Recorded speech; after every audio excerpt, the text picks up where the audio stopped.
Saludos amigos y amigas, ¿qué tal? ¿Cómo están todos ustedes? Nosotros estamos de lo mejor aquí en los estudios de Luz Radio 102.9, emisora de la Universidad del Zulia, y muy dispuestos pues a iniciar este diálogo.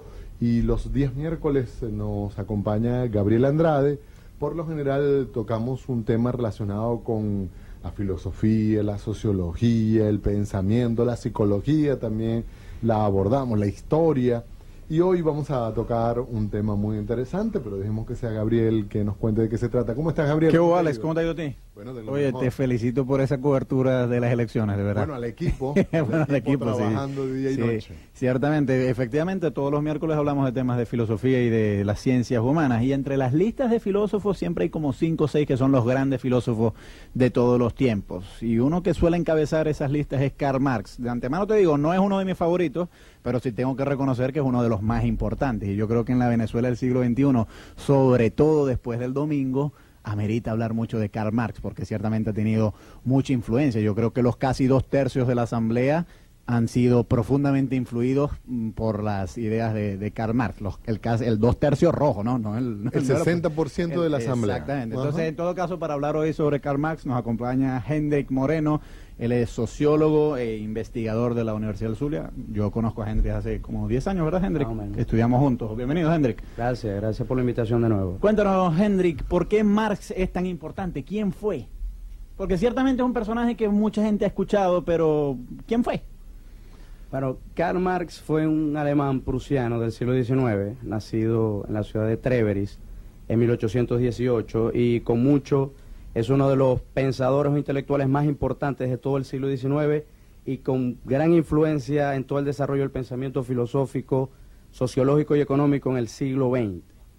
En estos días estuve leyendo, investigando en relación al tema, y me encontré con que está encabezando las listas de uno de los pensadores más citados en el área de las ciencias humanas en los últimos 100 años prácticamente. Así que es una figura que descolla entre muchos otros, principalmente por sus descripciones para unos pocas científicas, para otros bastante rigurosas, pero al fin y al cabo tiene unas descripciones bastante coherentes en relación al modo de funcionamiento de las sociedades capitalistas, y unas descripciones también, explicaciones en relaciones a cómo debería ser la sociedad futura no capitalista, es decir, la sociedad socialista, el comunismo. En general es reconocer a Carlos Marx es bastante sencillo, ¿no? Porque toda la gráfica que nos llega aquí de él. tienes a alguien que te acompaña, Sí. que todavía se ha aparecido. Carlos Aguirre Fulcado, sí, el Yo conozco titiritero. desde yo estaba contigo en la radio, bueno, Claro, contigo no, claro, nos hace conocemos tiempo. de hace Ajá. como 15 años más o menos, tú y yo, Alexandro, Carlos aquí en Aguirre, la sí, radio chiquita, y si tú ves una foto de Carlos Aguirre Yo Fulcado, lo conozco, yo lo conozco. es como el joven Marx. Sí, Es primo de mi esposa. se parece a Carlos Marx, el hombre de barba y de cabello,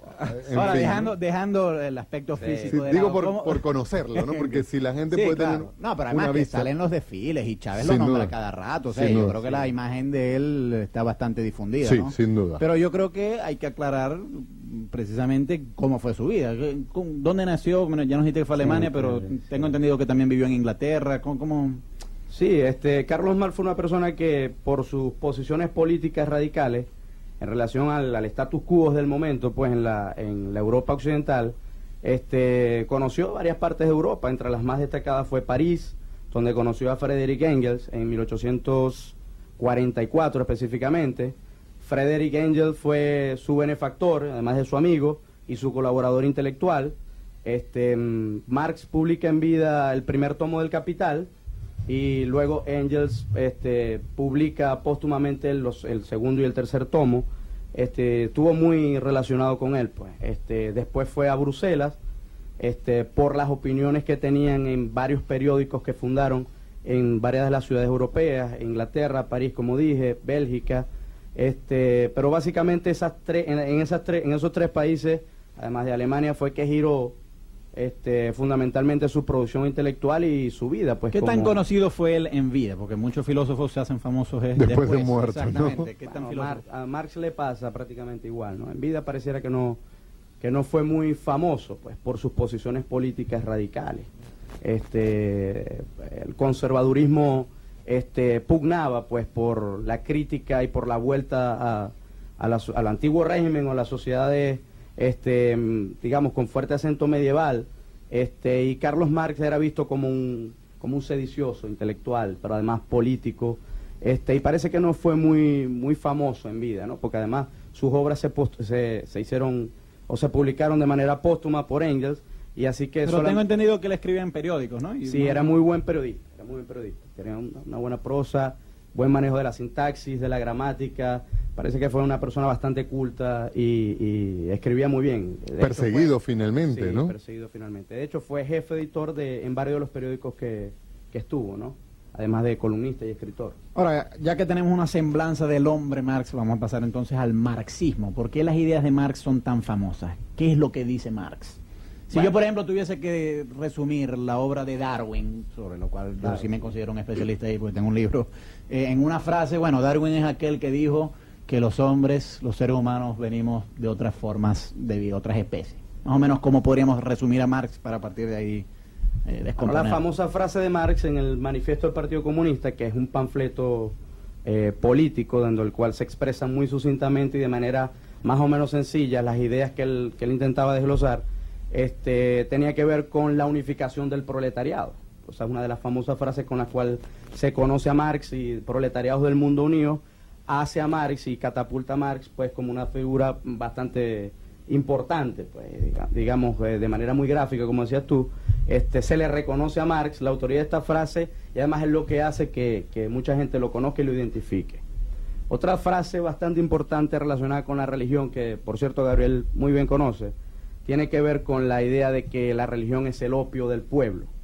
Esta frase es una proposición que Marx hace en un libro que se llama La crítica a la filosofía del derecho de Hegel, que fue una de sus influencias filosóficas, profesor en Berlín también en el siglo XIX, y o identifica a Marx, ¿verdad? Como autor de esta frase, y también le da cierta fama. Marx es famoso fundamentalmente por sus obras más políticas, más panfletarias, digamos. Panfletaria en buen sentido, en el sentido de que hay una obra de Marx que es más sistemática, más de mayor profundidad lógica y de mayor abstracción, y hay una obra de Marx que es más política, destinada pues a la constitución y a la consolidación de la clase revolucionaria o proletaria de la época.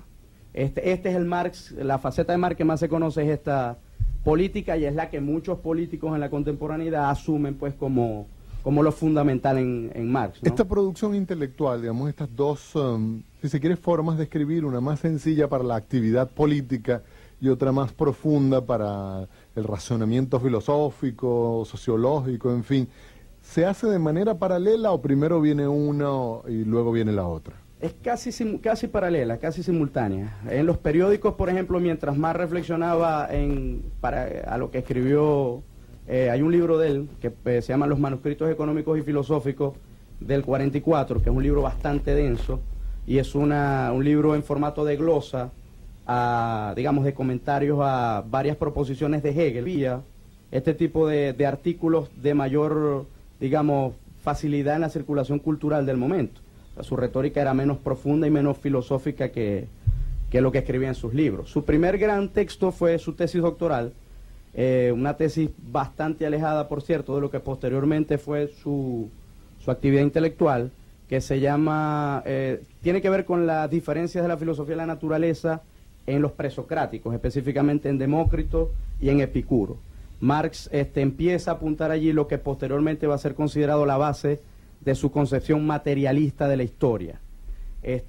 Marx estaba bastante interesado por el materialismo, y evidentemente su tesis doctoral versó pues sobre las concepciones del materialismo en la filosofía antigua, específicamente la filosofía griega.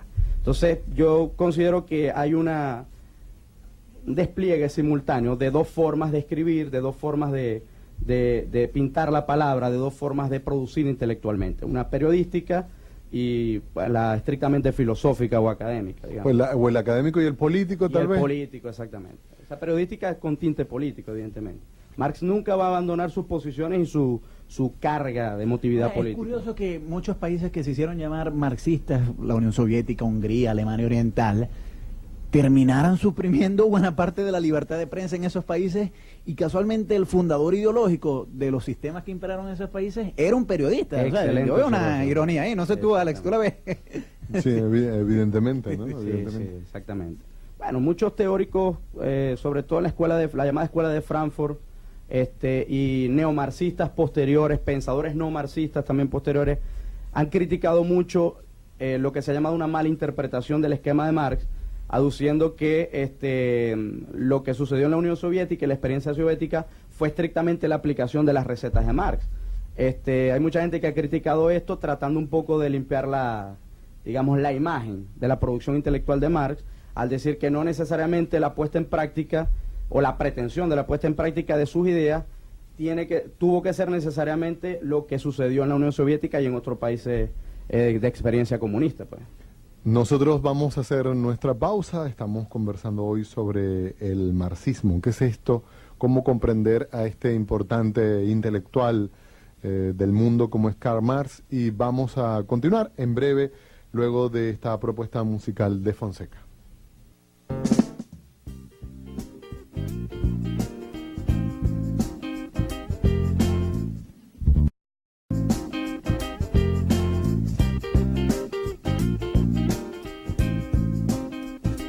Saludos amigos y amigas, ¿qué tal? ¿Cómo están todos ustedes? Nosotros estamos de lo mejor aquí en los estudios de Luz Radio 102.9, emisora de la Universidad del Zulia, y muy dispuestos. Grande filósofo de todos los tiempos, y uno que suele encabezar esas listas es Karl Marx. De antemano te digo, no es uno de mis favoritos, pero sí tengo que reconocer que es uno de los más importantes, y yo creo que en la Venezuela del siglo XXI, sobre todo después del domingo, amerita hablar mucho de Karl Marx, porque ciertamente ha tenido mucha influencia. Yo creo que los casi 2/3 de la Asamblea han sido profundamente influidos por las ideas de Karl Marx. El 2/3 rojo, ¿no? El 60% de la Asamblea. Exactamente. Entonces, en todo caso, para hablar hoy sobre Karl Marx, nos acompaña Hendrik Moreno.